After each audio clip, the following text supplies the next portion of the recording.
Hey, what's going on, everyone? Welcome to another episode of About Abroad, where it's my job to introduce you to people who have built amazing lives for themselves in various foreign corners of the globe.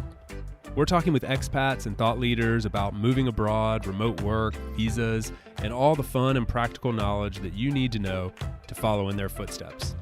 If you've ever dreamed of making a life for yourself overseas, maybe working remotely or embracing long-term travel, retiring or studying abroad, or even just taking a peek inside life beyond your borders, you've landed in the right place.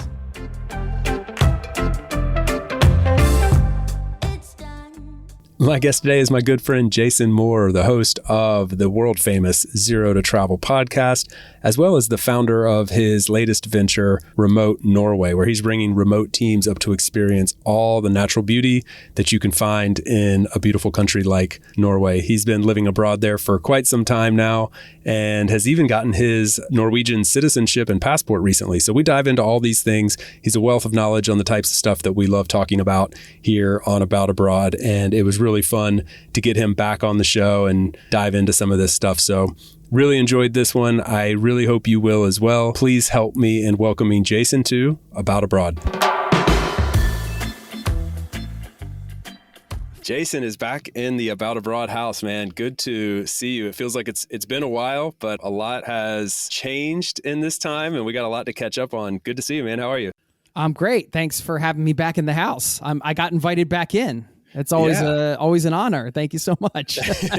You're in rare company, you know. Not a lot of people get invited back. No, I'm just kidding. I'm watching everything you're doing always from a distance, and we've built a friendship outside the shows, and had a chance to collaborate some and talk some about some things. And I was just thinking we should just do this on the air because it's so relevant to the audience that I know is following About Abroad and the types of people that would probably be interested in your show as well. So man, I'm stoked to dive into it. Yeah, me too. I should mention that you've had a lot of changes as well. So we get to talk about, I'm not going to ask you too many questions here, which is probably something I'd normally do, but we're going to talk about that over on my show. So we have like a double show thing. They call it a show swap in the industry, let's say. Oh, if you're part of the biz, you know? Yeah, in the podcasting biz, you know, the serious podcasting biz. Yeah, so if you want to hear Chase's updates, you know, you can flip-flop. Feel free to do that. Yeah, definitely. We'll place the link to that in the show notes here. So once you're done listening here, hop on over to Zero to Travel and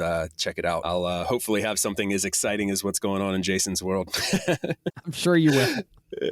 My world's pretty settled, man. I mean, I got a family here. I got 2 kids. So we have spent this entire month just living in basically a sick house. I mean, everybody's been sick, dude. We went down like dominoes with the stomach flu, and then my son got sick. So yeah, we've just been living in sick mode. So, you know, that async communication is key. That's coming in handy these days when you don't have to commute to the office. I think we can all relate. It's been one of those years, and you say here, you know, we should put some context to here in case people listening don't know where you are, because you sound a lot like me. But we're from one side of the pond, currently on the other side of the pond, but in 2 different countries. So for those that didn't get a chance to hear the first time we had you on About Abroad, I thought it would be good to kind of kick off with a little bit of context about, you know, who you are, where you are, and how you got there, because that'll feed into the rest of the conversation. Yeah, sure. I'm in Oslo, Norway. I live here, and I'm a newly minted citizen of Norway as of last year, which is very exciting. Got the passport and everything. That was always a dream, to have 2 passports as a traveler. You know, you always kind of dream about having dual citizenship. And I don't know, it's kind of strange to think. I think I found an old notebook in my garage where I used to live in Colorado, and one of the things on the list was I'm a dual citizen. And, you know, the mysterious properties of writing something down, I don't get too woo-woo here for your audience, but something happens when you write things down occasionally, and some of those things come true. And that happened over, of course, many years. But I came here for love. You know, the old story, man meets Norwegian girl in Brazilian hostel, man connects with Norwegian girl over 4 years later in New York City, you know, realize they still have this thing, blah, blah, blah. Fast forward, now we're married, we have 2 kids, and I live in Oslo, Norway, and I'm a citizen of Norway. So that's how that goes.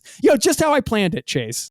Right. Yeah, it was probably all in that diary that you found, down to Yeah. the T. And Right.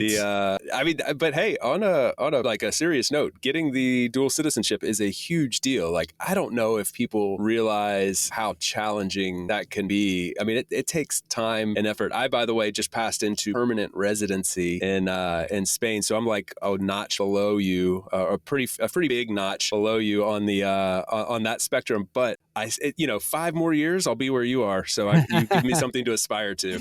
Congratulations. Yeah, I had permanent residency for a while. That was the highest tier I could get before the Norwegian government allowed dual citizenship, which was on the docket, but they hadn't allowed it for a very long time. So I just operated as if they would permit it at some point, and thankfully they did. I figured if I can achieve the highest status of permanent residency, then I'm probably going to be about as set up as I can be for citizenship if they allow dual citizenship. So, dual citizenship comes with its perks, but also its drawbacks. I don't ever want to give up my U.S. citizenship, but the U.S. government, one of two, I believe, governments in the world that tax their citizens globally, which is always a great time. Having to file taxes. 2 IRSs. There's no, we don't need to get into all that, but that's a bit of a pain. So I think about my kids who have dual citizenship because when they were born, I set them up that, at some point they might decide that they don't want it because of the tax obligations. So, not a tax professional here, but if you need a tax professional, Greenback Tax has your back. Sponsors of the show, shout out.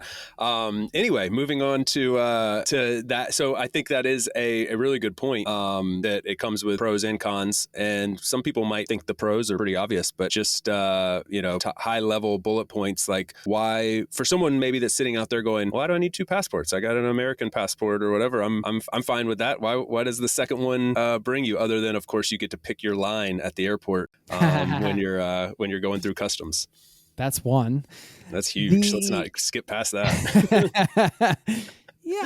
Who doesn't want to have a bit of a backup plan, right? I think it's not a bad thing. And for me, in my individual situation, just the stability, knowing I have family, children here. There's something about the citizenship that feels like it locks me in a bit more. If anything ever happens, I'm still, always going to have access because I'm a citizen here. And then, of course, you could look at the perks of the country that you're trying to become a citizen for. And if you can understand which of those might serve you at various stages in life, that might inform your citizenship choices as well, or I should say your dual citizenship choices, So, it doesn't suck that we have universal health care here and all of those things. So I feel like I have a good perks on both sides, and it's a very privileged situation to be in.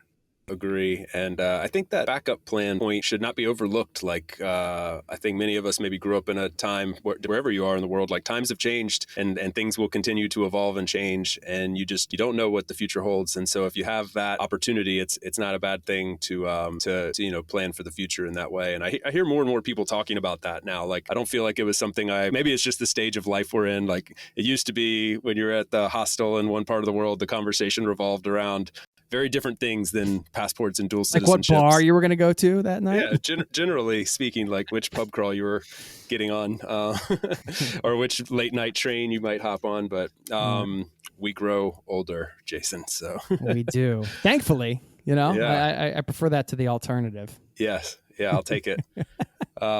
But Norway is it's one of those countries I feel like that eludes so many of us because, you have this mentality that it's expensive or that you'll get there at some point, but maybe it doesn't have, one of the top bucket list items for a lot of people. And I think that anybody that I've ever talked to that spent time in Norway walks away going like, this is a magical land. It's gorgeous naturally, and you've obviously made a home there. So one of the things I'm really interested to dive into is, of course, what you're doing with Remote Norway, but also just in general, like giving people a little overview of what life is like in Norway. And, I don't know if we want to do it from a travel perspective, from a living perspective. I think you straddle those two worlds very well. So it's very general, but I just would love to give people a little peek inside Norway for those that haven't been there before. Yeah, sure. Just from the travel perspective, I'd imagine that the majority of your audience listening to this might not move to Norway, but they might might want to travel through Norway and just New Norway and just through Norway is what I'm trying to say. Too much coffee. And just to dispel some of those myths. I mean, it's not that Norway isn't expensive. It certainly is and can be. One of the sayings I always love in terms of living here is this idea that in the US, everything you want is cheap and everything you need is expensive. And in Norway, everything you need is cheap and everything you want is expensive. So using that little turn of phrase, let's call it, everything you want being, let's say, all the things that are bad for you, cigarettes, alcohol, whatever, like, the indulgences, let's call them, or meals out, whatever, those types of things are very expensive, but daycare for my kids, healthcare, all these other things are subsidized. And those are really the things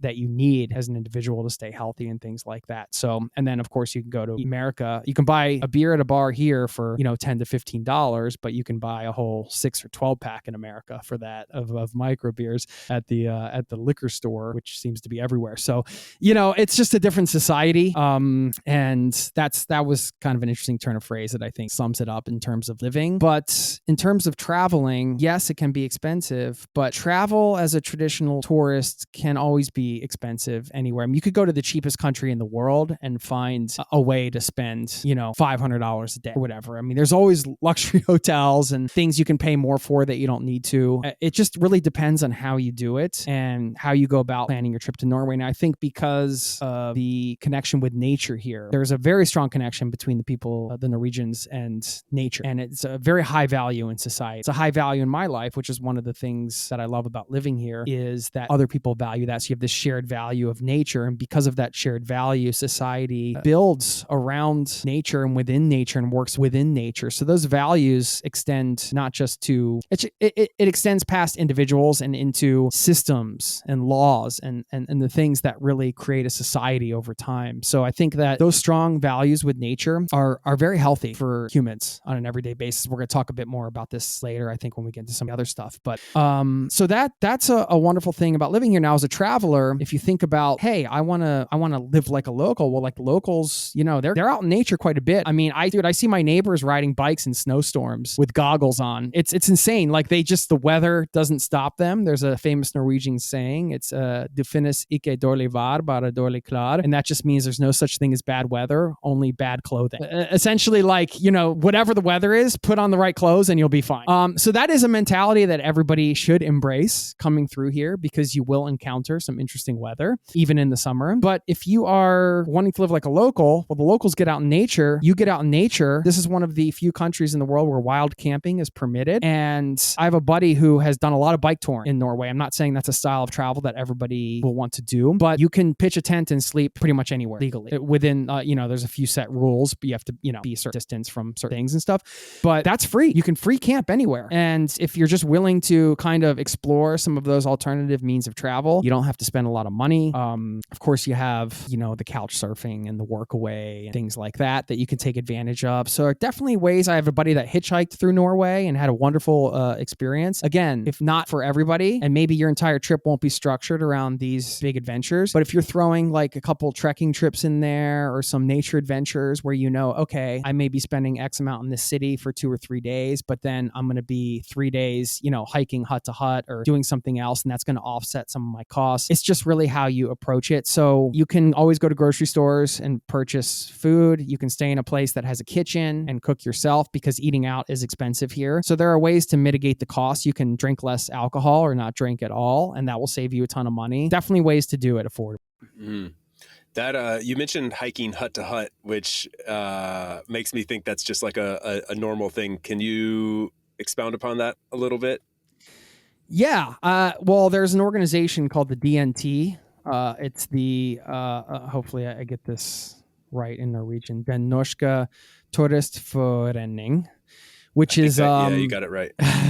They manage, if you go to dnt.no, you can link to it in the show notes, but they manage a variety of huts and things like that around Norway in nature areas. And that's a great resource and a place where you can kind of book these things. Some of them have I think people stationed there. Others, you just go and it's kind of like self-serve, for lack of a better term. So there's different standards, I suppose, within the huts, but there is a whole system throughout the country with with these huts and hiking that you can take advantage of. And the D&T would be your first place to kind of start doing the research. And some of that might be, I mean, we've done it where we've just gotten a cabin or a hut, in a place where, with our kids, we did this near where my wife grew up, where you only hike in for 1 or 2 kilometers, and we were able to just get it for the night. So you don't have to think, oh, all of this involves multi-day backpacking and lots of gear. Some of these things you can just rent, and actually you should rent for a night or two, an easy hike in, stay there and have the Norwegian cabin experience is a wonderful part of summer in Norway if you're here, and even in some of the off seasons. And that is something that a lot of the locals do. There's a huge cabin culture here, Chase. Like a lot of Norwegians own a cabin in their family. It just gets passed down through generations. And I did some research on this. 95% of the cabins in Norway are Norwegian owned. So there's a lot to take advantage of in terms of cabins. And then the cabin life is it's like a quasi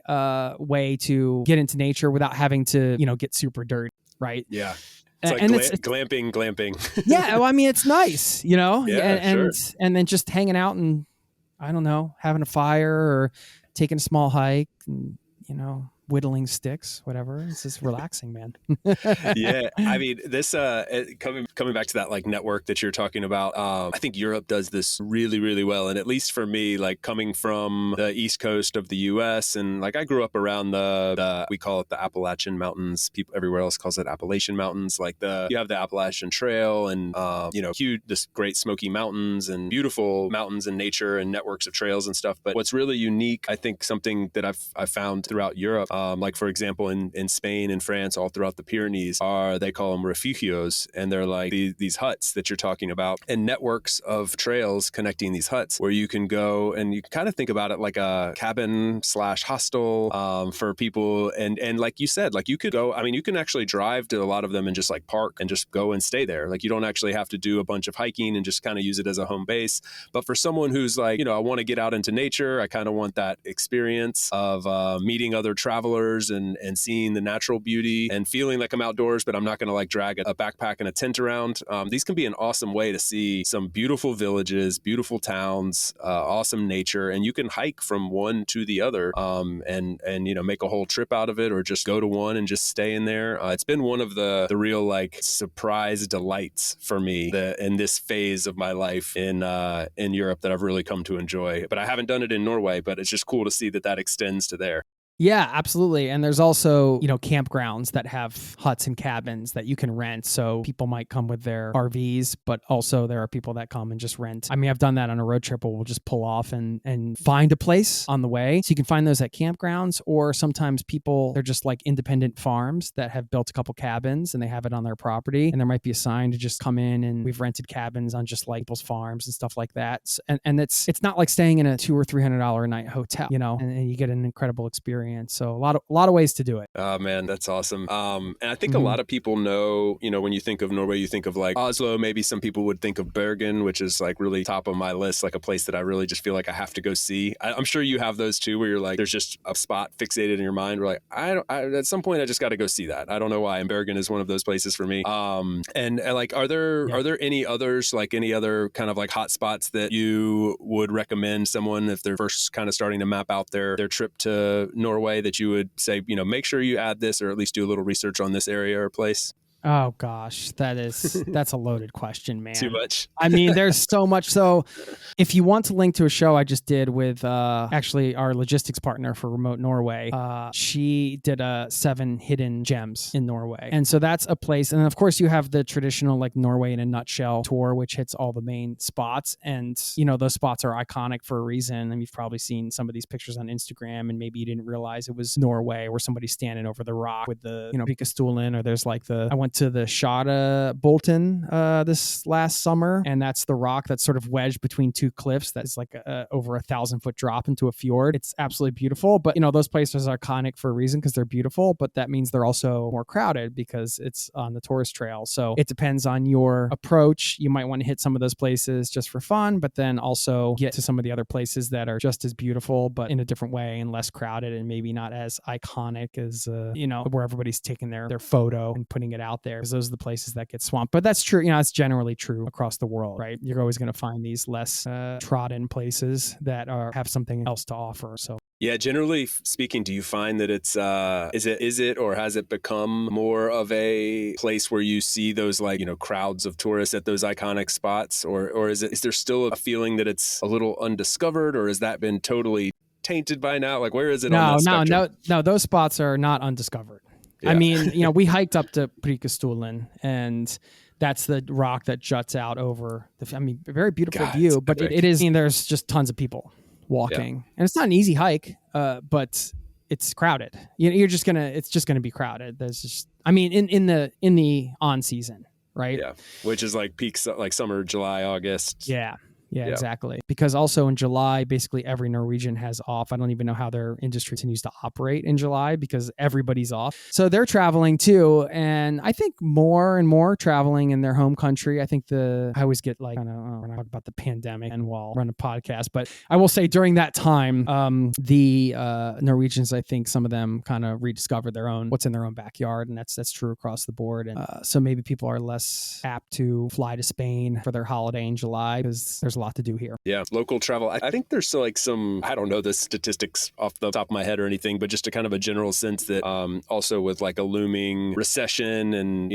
things like that local travel, because people are always going to travel, even in hard times. But they might go to, do the hiking trails an hour or two away instead of flying to Paris for a week or something like that. So local travel actually booms during when the belt's being tightened. And so we might see that even more, whatever country you're in, that might tend to be the case over the next year or so. Yeah, I will say one thing just to put a bow on sort of this part of it around travel in Norway. I think a good general rule is to just keep your mind open and don't have limiting belief or question your beliefs and consider that some of them may be limiting beliefs. And I'll use a personal example. When I was in college, because I didn't know any better, I just assumed that I couldn't afford to study abroad because who has the money to study abroad? I have college debt, I have all these, but if I looked into it, you realize that there are programs and you might have spent the same amount of money or less with some of these exchange programs, but I never looked into it. I just completely wrote it off. And I think that some travelers can do that with Scandinavia or Norway. Just they write it off as expensive. I can't afford it right now. I'll save it for later. But if you really think about it, your travel experience, the things you might want to do on the ground, and you start looking into it, you might realize that depending on how long you stay, you may be able to, and how you do it, you may be able to make it an affordable destination for yourself. I think the limiting beliefs thing is so prevalent throughout this whole conversation about long-term travel, moving abroad. We're very limited by what we perceive our ceiling to be in a lot of different ways. And we all do it. Right? Yeah, we all do it. It's very natural. And your kids will grow up with a different expectation because they're going to grow up with multiple passports. They're going to see what their dad did and, where you guys are living. And they're going to have some just by osmosis going to perceive what they perceive. And to be realistic, moving to another country may seem way less daunting to them than someone whose family was born and raised and is 4 generations deep in Kansas, and I think there's just something really important about recognizing that. I've met so many people, I'll bring it to something very real for me. I've met so many people that say, "Oh, I'd love to do what you're doing, but I can't because I have a dog, or a cat. I can't move abroad or whatever." There's something holding them back because in their mind it's just fixated. And it's well, wait, you can look. By the way, I've moved abroad multiple times with a dog. And, oh, really? How'd you do it? And so then you extrapolate that out to mortgage or kids or finance. How much money you need to do it, or getting a job or whatever. And it's people are doing it and making it work. So yeah, challenge those preconceived notions and you'll probably be surprised what's on the other side. Yeah, I love that. I do think that that's one of the more important habits to build. It's not that we won't have limiting beliefs as humans, but it's can we develop a habit of generating awareness and kind of stepping outside of ourselves and realizing that and questioning it instead of just living in the idea that X, Y, or Z isn't possible. Maybe we can step outside and say, okay, is this story I'm telling myself actually true? And what does it look like if it's not? I suppose, or there's questions you can ask yourself, and you can kind of, if you can step outside yourself and just analyze it. It's a very hard thing to do, not always easy, but when I'm able to recognize something as a limiting belief, I'm just why have I been thinking this way the last 2 or 3 weeks? Well, what if I just kind of choose to question this? Maybe it opens up some things, and maybe it's something you can't do at this moment in your life, whatever, that's fine, but at least I've given myself a shot to look at it from some different angles. Totally. Yeah, I think it can open up a whole new world, not to be too cliche there with the whole about abroad and travel theme that we're going here. But I mean, it really does open up a whole new world when you start challenging those thoughts. So I'm glad you brought that up. A little bit of a digression there, but I'm glad you mentioned it. We'll be right back to the show after a quick break for a note from our sponsor. This episode is brought to you by my good friends over at Greenback Tax. As an American citizen, I'm from one of only 2 countries in the entire world that requires I pay taxes on my global income, regardless of which country I'm actually living in. So when I started my expat journey back in 2015, I knew my tax situation was about to get complicated. Fortunately, I discovered Greenback and I've never looked back. Greenback is 100% focused on helping U.S. expats with their tax situation. And to date, they've filed almost 50,000 returns for nearly 15,000 happy customers from more than 200 different countries. After 7 years working together, I can say with confidence that they make one of the most painful parts of life abroad an absolute breeze with their automated systems, friendly advisors, and expertise in the very specific niche of U.S. expat taxes. Also, for those of you who may have fallen behind on your taxes or you're trying to get ahead of tax season in 2023, Greenback has your back here as well. They can assist with late filings to ensure you don't encounter any problems with the IRS and to make sure you start 2023 off right. Tax season is on the horizon. Learn more about Greenback today by going to greenbacktaxservices.com via the link in the show notes. Hey guys, if you're still around and enjoying this episode, then I think you might like my buddy Matt Bowles' podcast as well. He hosts The Maverick Show, and he's also a former guest here on About Abroad, telling very similar stories, bringing in people from around the world that he meets on his travels as he runs his location-independent business from various foreign corners of the world. If you guys are enjoying About Abroad, I'm pretty sure you'll like his show, so go over to the show notes, check it out, and give it a listen. I think you'll like it. I want to circle back to what you're doing with Remote Norway, because this is something I'm really, really fascinated by. And it touches on some of the things that we've already connected to during this conversation so far. But it's a pretty revolutionary idea in the thought of how you're going to go and experience a place like Norway. So I'm going to open it up to you just to kind of give, I know a bit of context, so I'm not going to ask a fake question here. But I'd love for you to kind of just give us a little bit of background on what you're doing with Remote Norway, and then we'll dive a little deeper. Yeah, well, I don't know if it's revolutionary because it very much inspired by your work and what you've been doing. And, you've been a great mentor for me as I've kind of worked my way through this idea and tried to learn a bit more about this space of remote work retreats. And so I just want to say thank you for that and for being so generous with your expertise, not just here on the podcast with your audience, but, Chase does this stuff. He's just this kind of guy. I mean, you've gotten on calls with me and been kind enough to read my long-winded emails and all that kind of stuff. So, man, I really appreciate it. So I just want to say thank you for that. So a lot of the things that I'm learning are through you, and also leaning on some of my experience in the event background. And yeah, Remote Norway, the idea here, not the business idea, but the idea of this discussion is to pull out some of the things that I've learned from developing this project that the listeners here, that you listening, can apply to your project, your next project, or whatever next stream of income you're trying to create. If you're an existing business owner, or if you're doing this for the first time and you want to pursue an idea. I just thought, well, I'm in the middle of all this, so why not just kind of pull out some of the own lessons and mistakes and things that I'm learning, and maybe just the reminders, like the limiting belief thing we just talked about, just some of the reminders I've had along the way and the considerations as I developed this idea. Because the reality is, you have a project idea, business idea, side hustle, whatever you want to call it. You have the opportunity to use your creativity to develop that. And I just wanted to pull out some of the reasons why I developed this particular idea in this way. So whatever you're considering doing next, you might want to, it just might be some food for thought for whatever you consider next. So that's sort of the context for the conversation. Now, the business itself, Remote Norway, the idea is that we will run remote work retreats here in Norway for organizations and communities. And typically, per our discussions, it seems like that typically those would be usually around a week long. So it's not a travel experience, but it is. It's not a work experience, but it is.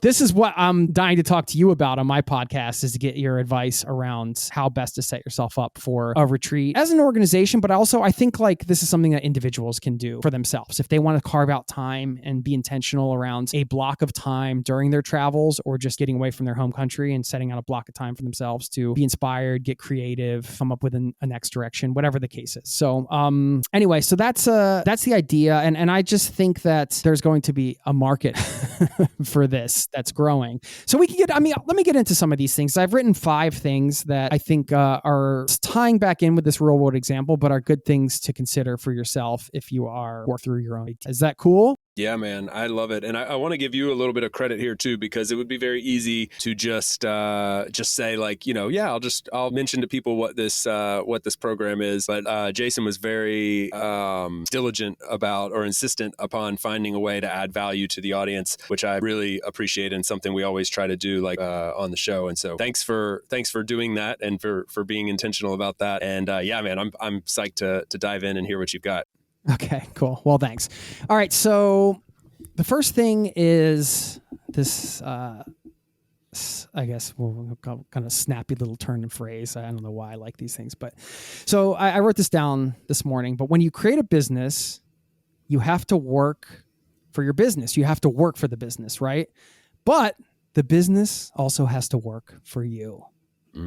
Ta-da! No, I'm kidding. Just drop the mic. We're done. I'm out of here. No, I thought that I was actually pleased with that idea, because that comes down to 2 words that I'm always preaching, which is lifestyle business. And I think, this might sound weird to start with, because a business is about serving other people. It's about the value you can create and all that stuff, which we're going to get into. But you have to start with yourself, because it's your life. And throughout the last year of exploration I did, kind of like bandying about different ideas and considering them. And really what it came down to was, how is this going to impact my daily life in X, Y, or Z way? And this is like at the heart of lifestyle business, right? You want to kind of reverse engineer any of your ideas. I believe this is like kind of the philosophy I take. I'm not in the startup world right now. At least I mean, something, if I do it, I'm going to be very intentional about it. I'm not trying to get seed funding or any of this. I'm more of the, hey, I have 2 small kids. I want to spend as much time with them as possible. That's my greatest assets. That's the thing I want to do the most. But I also love travel, entrepreneurship, podcasting, all these things. So how can I bring those 2 things together in a holistic way? And I think the question you ask yourself is, how is this going to impact my daily life? And can I design this business in a way that gives me the lifestyle that I want to the greatest extent that it can, right? I mean, inevitably there's things like nobody wants to do taxes, or, there's things that comes up that you're not going to want to do. But I do believe you can design a business, and you use your creativity to design a business in a way that works for you and the things that you want. So just a few reasons for me: remote Norway, running remote work retreats in Norway. I have family here. I don't want to be away. My buddy Sean has a term called hobby hacking, which I think is cool, where you take a hobby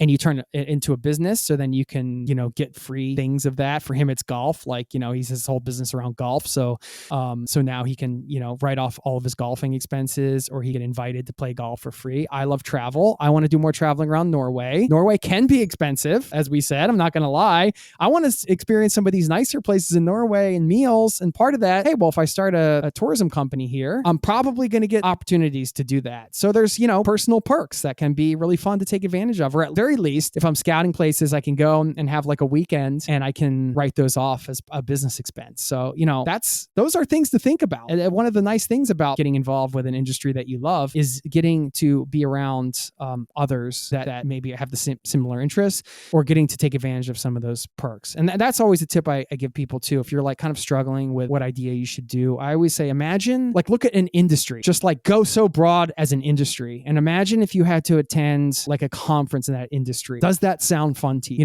Going to a travel conference or a tourism conference in Norway sounds like a lot of fun to me. Those are the kind of people I'd like to meet, to talk to. That sounds really inspiring and cool. Going to an insurance conference doesn't sound cool. Doesn't sound fun at all. So I'm probably not going to start a travel insurance company, even though that could be a very lucrative thing, So, thinking about those things. And then, a big one for me, Chase, and you'll resonate with this, is just the European business hours. I'm based in Europe. Obviously, we're going to be selling these packages in the States and other places. But for as much as I can, I want to try to operate on European business hours and eliminate nighttime Zoom calls and things like that. And I was exploring other businesses, but there were aspects of it that were going to require a lot of nighttime Zoom calls. So I just eliminated those. So when you determine like your lifestyle requirements, and you just look at the businesses you're considering, or the ideas or projects you're considering, and just try to get the ones that tick as many of those boxes as possible, or ideally all of them. And I think that's a great way to pick an idea and to design this. So another last thing I'll add to this is that I want to do, well, this is kind of getting to the second part, which is the passion. So we can save that for a minute. I don't know if you have any follow questions.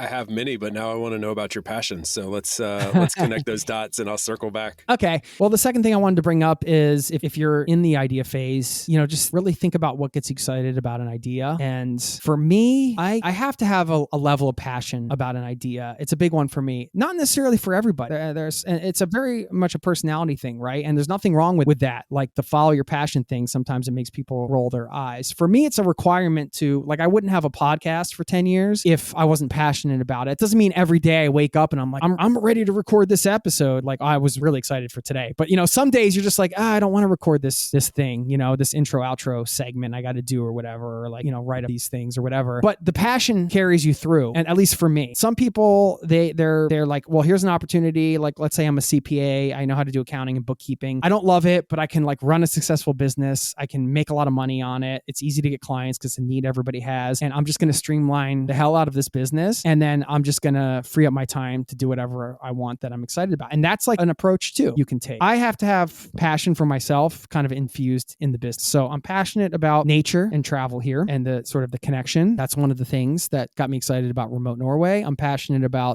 working more in-person opportunities, like having the chance to actually meet other humans in person and not on a screen. And so there's, that's a part of it because I missed that from my event days. And I'm passionate about getting involved with my local community and my home country. And I guess those are the three things that I kind of realized that excite me about this idea and just tourism in Norway and getting to share that with people. Because when you get out there and you start doing some of the things, you just have such incredible experiences. And I love as a traveler having those magical moments. And I love the idea of being somebody that can craft an experience that gives other people those magical.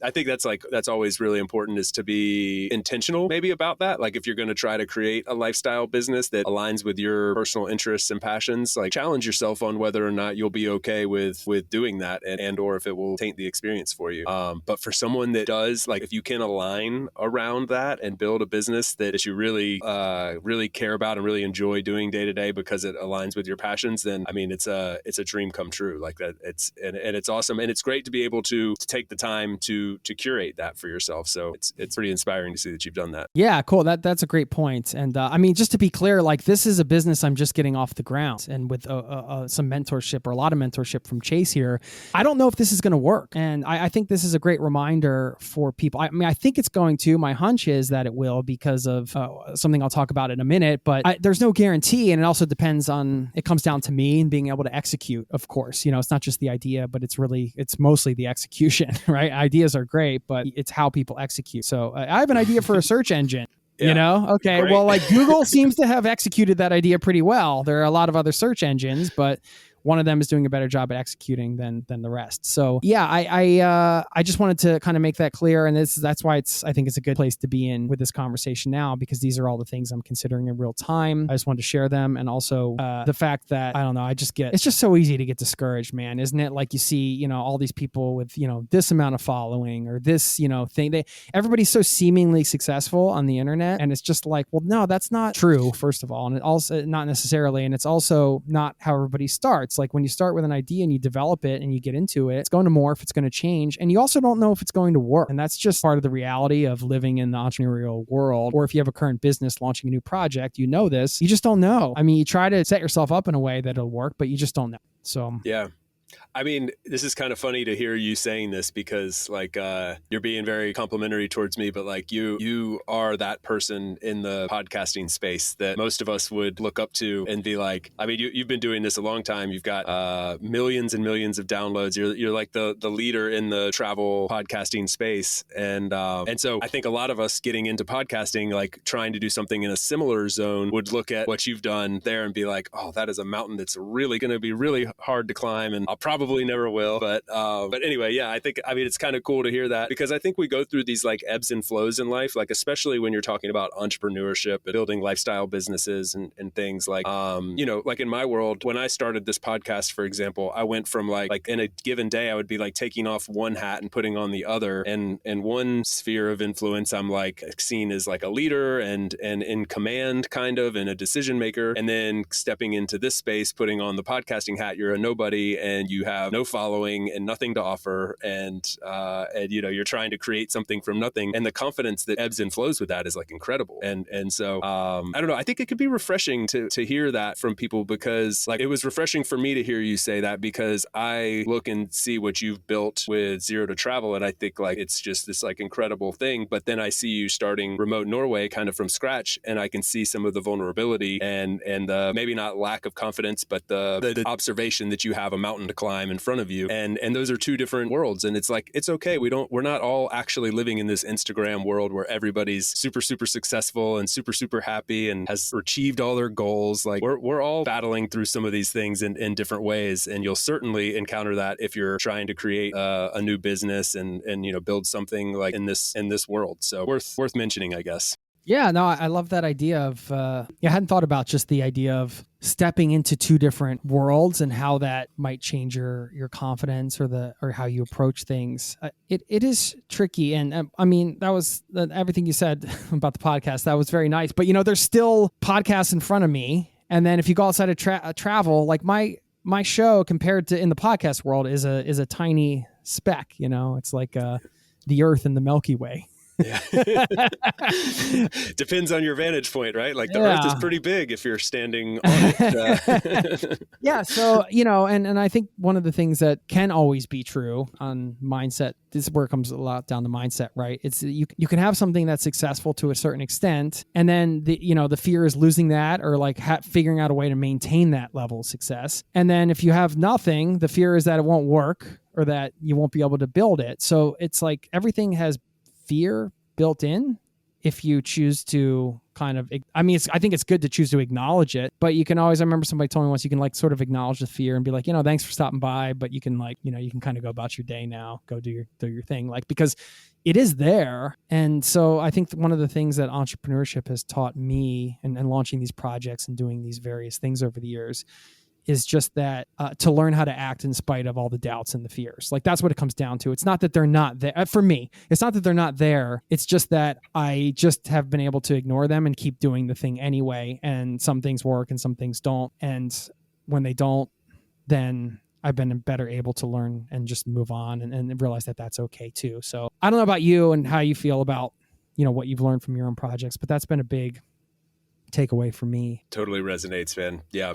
Thank you for sharing that. I interrupted you, so please continue. I think we've got a couple points to get to that I'm sitting on the edge of my seat over here. Okay, no, that's okay. So yeah, the third one is just then figuring out where that passion or where that idea or whatever meets the opportunity. And then you're talking about like sort of niche and market fit and, things to consider, like who you want to serve and things like that. So for me, like, for Remote Norway specifically, getting to the chance to talk to you and realizing, okay, you're like an actual avatar for this because you head up a remote team. You're actually somebody who manages a budget, who pays for somebody to sort of fix things in a country and create the experience logistically, or at least work with you to kind of craft that together. So it's nice when you can have a conversation with somebody who would be a potential customer who could give you advice. And again, I wasn't like looking at you as like that, but I'm like, okay, this is somebody who actually could be a paying customer. And so let me learn what their needs are. Let me learn what problems we can solve. And let me give myself like sort of the best chance to put this out in a way that other people in your shoes from other organizations might be like, all right, I can tell like this guy is, has worked on this and put something together that actually solves my problem. Right. So like the going back to the who I want to serve, I like the idea of organizations and communities and creating an experience that can spark the creativity And then, looking at the trends in terms of the opportunity for me, like remote work, obviously growing as a trend, travel in Scandinavia, I think like the strength of the dollar is one thing that's bringing more people here. And the second thing, sadly, is climate change, because Southern Europe it's just crazy hot in the summer now. It can be totally unbearable. I mean, do you really want to plan a trip to Spain or Italy in, July and August? Yes, people still will, but I think that there's going to be a lot more people coming further north for those trips because it's just so damn hot. It's true. It's I mean, that's miserable. why I'm in Central Europe right now. I came up here for the summer to escape the Spanish heat. Right. And I've just stayed a little bit longer, but that was the whole idea. Exactly that. I mean, just to escape the heat. Yeah. And then just reconnecting with nature, I think, is something that became, sounds weird to say became more popular, because it should just a human need, basic human need.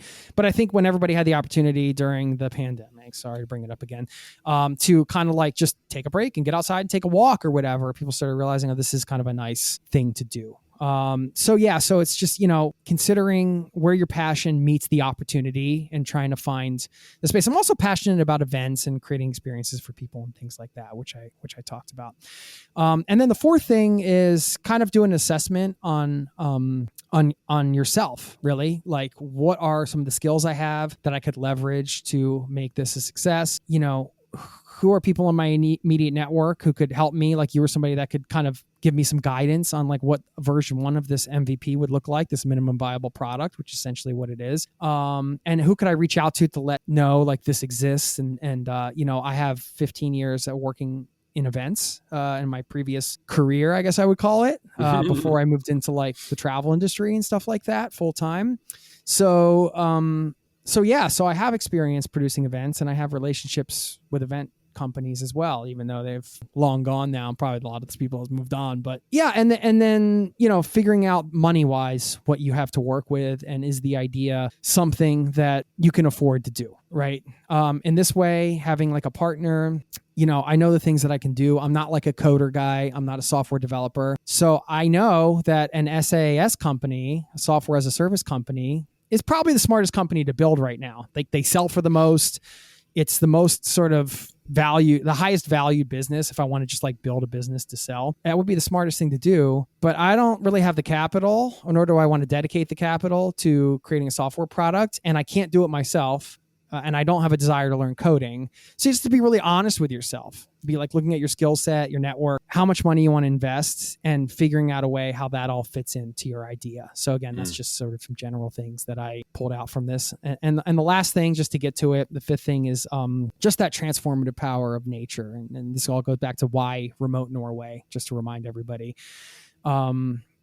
Business is about solving a problem that people are willing to pay for. And so the product Remote Norway, if you want to call it that, is an experience. And my bet is that there are organizations like the one you work for that want to have a unique local experience in a gorgeous nature setting. Remote teams like yours and other organizations, as they continue to go remote, they may only have like 1 or 2 weeks a year to get together. How can I help them make the most of it with Remote Norway? And how can I offset the cost, like in a dramatic way? Like, there's a cost to running an event and bringing a remote team together, as you know, but is it possible to create an experience in Norway? And these are questions I'm asking myself and trying to answer in like the marketing materials and stuff, right? Because I want to get these ideas out there, is how can I create an experience that, the organization won't think, oh, well, they're just seeing a bottom line dollar amount, but how can I create it in a way where it's like, oh, this actually has potential to give us crazy ROI in the long term? Because,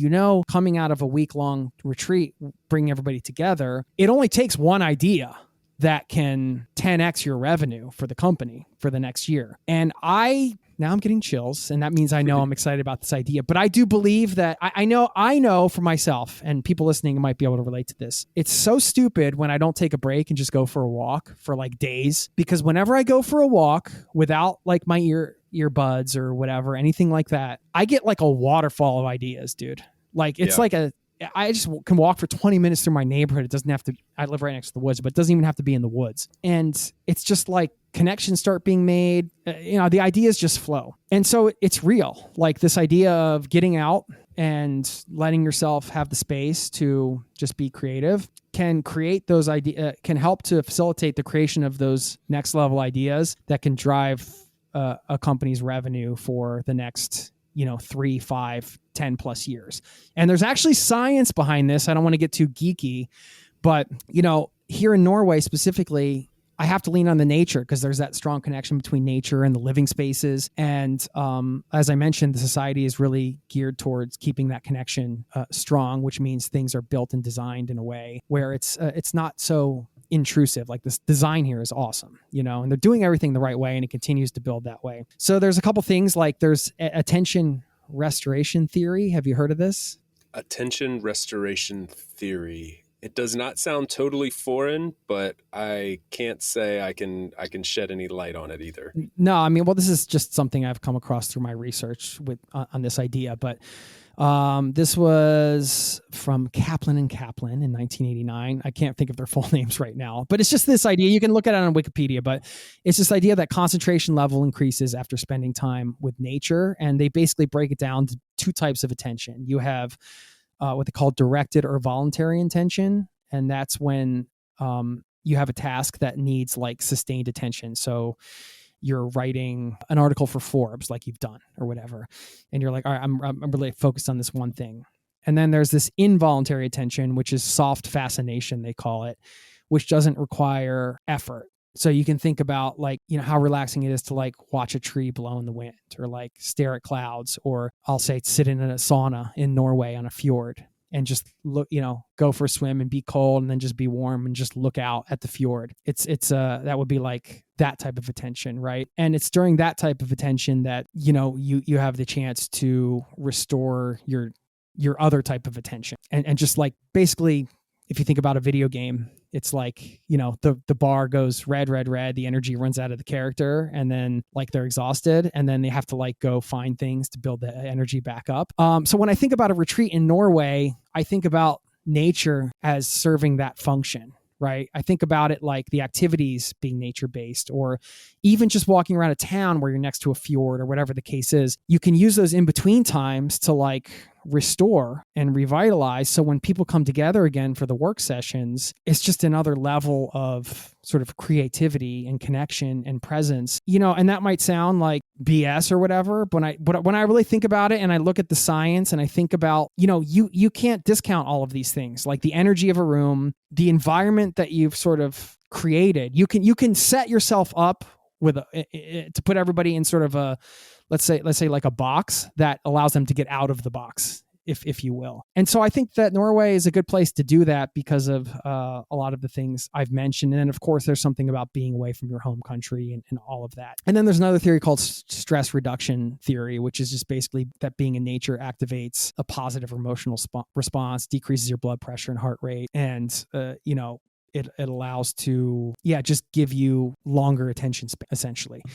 So it matters where you choose to do these things, especially if you're spending a lot of money and you're only doing it 1 week a year. Whether it's Norway or not, I'm kind of passionate about the idea that organizations should be really intentional with setting themselves up for an experience that gives them the greatest chance of success. I mean, you're probably the best in the world at doing this. Like, you have the most experience. Seriously though, you have the most experience. You've actually done this. You've seen what works and what doesn't. You've written multiple articles about it. So I'm really excited to, share those tips later on my show, and pick your brain on that. But that's why I love your approach. And I think that you can't underestimate the value of like the experience you're creating and you're putting everybody into, and just trying to get the most bang for your buck too. I mean, if you look at it from a company perspective, it's like you want to have ROI. You might not see that right on the front end, but you want to come out of it thinking, holy crap, like we didn't just have an awesome time, but whatever happened here was like magical. And now we have all of these initiatives or directives that we can start running with. And this is going to like take the company to the next level. Like, that's the kind of deliverable you want to give people. Yeah, you will see the positive impact. Like the ROI is clearly positive when you look at it from the company standpoint. If you measure anything like like employee engagement, employee satisfaction, alignment with mission statement and core values and things like that, like you measure them before and after these things, it's night and day. And your points about nature are I'm happy to geek out with you on this because it's 100% true. And for anybody saying questioning that, like I have quantitative and qualitative data backing this up. I mean, so many people told me after our most recent retreat, we took, for some context, like we took like 100 people to a little village in the Austrian Alps and spent a week there. Yeah, and we were just doing that kind of, like, we were hiking, we were paddleboarding, we were swimming, we were just waking up early and jumping in the freezing cold lake together, and spending a lot of free time doing those kinds of things, like staring at the clouds and the mountain peaks, and it was awesome. And people, so over and over and over again, that word nature popped up in the feedback, like, oh, nature brings out the best in us, was something that one person in particular put on a survey, which really stuck with me. But part of these things, these events for companies, is giving people the time to connect and just be humans, right? Like just hang out together. As we go more distributed and people are living in different parts of the world, but still collaborating, working together, like how you optimize this time when you're together in person is so important to get right. And so, when you think about, could we go to a major city and be in a metropolitan area, that has some benefits. But when you really, mainly in terms of like convenience and accessibility to things, but if you can curate the convenience and the accessibility in a place that facilitates more human connection and utilizing the benefits that you mentioned around nature, you get the best of both worlds. I'm very convinced of that. So that's why earlier when I said, I wasn't being hyperbolic when I said you're doing something revolutionary, because I think you're doing it. The first people focused on this in Norway, maybe in Scandinavia and as a whole, and also with this strong emphasis on leveraging everything that's happening in nature and bringing teams into that kind of environment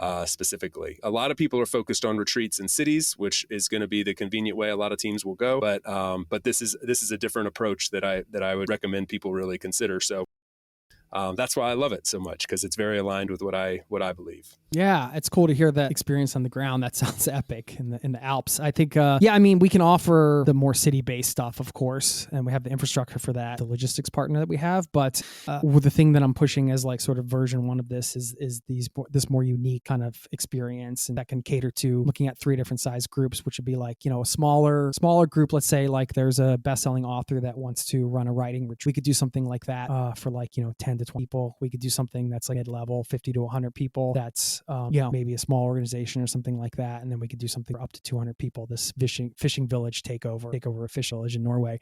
So it's pretty exciting. And again, I think it's just, this is version 1 of this, and let's just get the conversations going and see what happens. But I this is super helpful, man. I thank you for the invitation here, because I get to learn from you again, which you're very generous with. And also, hopefully everybody listening was able to just pull out some of the things I mentioned and get some food for thought for their own projects. So that was a big intention behind this. So hopefully I was able to kind of provide some value there, and also gives me a chance selfishly to just kind of like talk through these things and just learn a little bit more about like, what is the messaging around this and where's the value. And it really gave me a chance to kind of like consolidate some of these things and put some things together. And now I have some more tweaks to make, I think, but super, super helpful and super fun.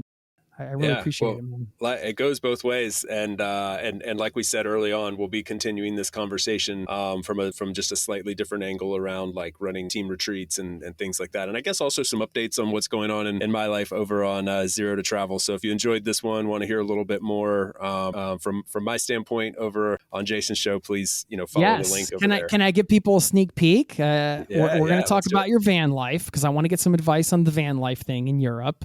Totally. I definitely want to learn about that. I want to learn about the relocation and how that all worked and how you made that decision. And of course, retreats. I want to get your best tips, and not just for organizations, because as I mentioned, I think that as individuals, we can set ourselves up for our own mini retreats, even if we wanted to do that, or a small group of friends or whatever. I think, not that every lesson you share is going to apply to that, but I think some of them we can apply to ourselves as individuals if we want to be intentional about giving ourselves a pause to have like a space that we can, get creative and figure out our next direction. So that's the intention behind the next show, and that we're going to do on Zero to Travel. And then you're going to share 5 cities you're considering sending people to and why. So, I mean, there's going to be like a ton of stuff. So I can't wait to get into it. We're going to have to make another cup of coffee before that one. Yeah. We will indeed. Jason, man, thank you again for stopping by again. Love the work that you're doing, and it's been fun to collaborate with you. And I think also you sharing these 5 bullet points for people that can really be applied to any endeavor that they find themselves, working through right now. I think that's really, really helpful. So thanks for sharing, like being a little bit vulnerable and sharing some of the questions that you're asking yourself. I believe that can apply to a lot of different people and was probably very helpful. So I hope so. Look forward to seeing you again in just a few minutes. Yeah, it sounds good. Thanks again for your time, and thanks for listening, everybody. Thanks for tuning in today from wherever you are in the world. Once again, I'm Chase, and this has been another episode of About Abroad. For those of you wondering how you can best support the show, I have made it super simple for you. Just go over to the show notes of the episode that you just finished listening to and click on one of the 2 following links. aboutabroad.com/newsletter to get our monthly newsletter, no spam, guaranteed, or ratethispodcast.com/aboutabroad, where you can quickly and easily leave a review for the show. It's not just important to me, it also helps more wanderers just like you find us. Finally, don't forget to subscribe on your podcast platform of choice, and we will see you again next week. Thanks again. Hasta luego, amigos.